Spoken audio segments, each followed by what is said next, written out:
There will be, I don't have to say, there will be very severe consequences, yes. അന്താരാഷ്ട്ര മാധ്യമങ്ങളുടെയും ലോക നേതാക്കളുടെയും ശ്രദ്ധ ഈ ആഴ്ച അമേരിക്കയിലെ അലാസ്കയിലേക്കാണ്. അമേരിക്കൻ പ്രസിഡന്റ് ഡൊണാൾഡ് ട്രംപും റഷ്യൻ പ്രസിഡന്റ് വ്ളാഡിമിർ പുടിനും തമ്മിൽ കൂടിക്കാഴ്ച നടത്തുകയാണ് ഓഗസ്റ്റ് 15-ന്. 4-ാം വർഷത്തിലേക്ക് കടന്ന യുക്രൈൻ യുദ്ധം അവസാനിപ്പിക്കുന്നതുമായി ബന്ധപ്പെട്ടാണ് ഈ നിർണായക ചർച്ച.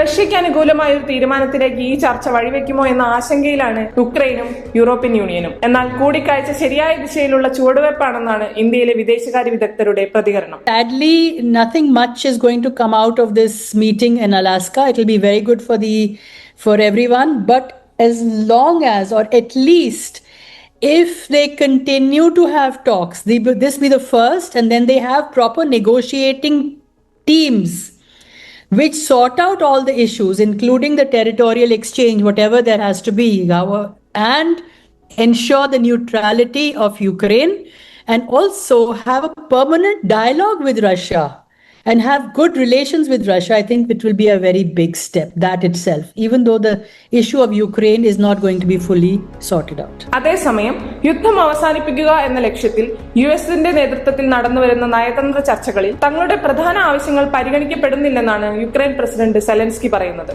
ഭാവിയിൽ റഷ്യയുടെ ആക്രമണങ്ങൾ തടയാനുള്ള സുരക്ഷ ഉറപ്പാക്കുക, യൂറോപ്യൻ യൂണിയനെ ചർച്ചകളിൽ ഉൾപ്പെടുത്തുക എന്നിവയായിരുന്നു യുക്രൈന്റെ പ്രധാന ആവശ്യങ്ങൾ.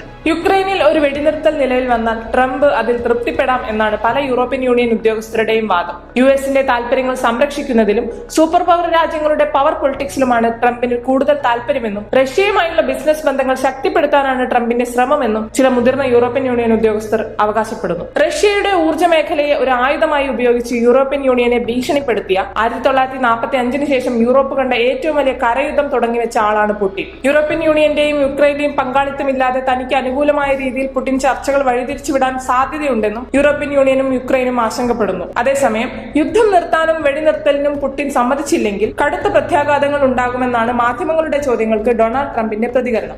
There will be, I don't have to say, there will be very severe consequences, yes.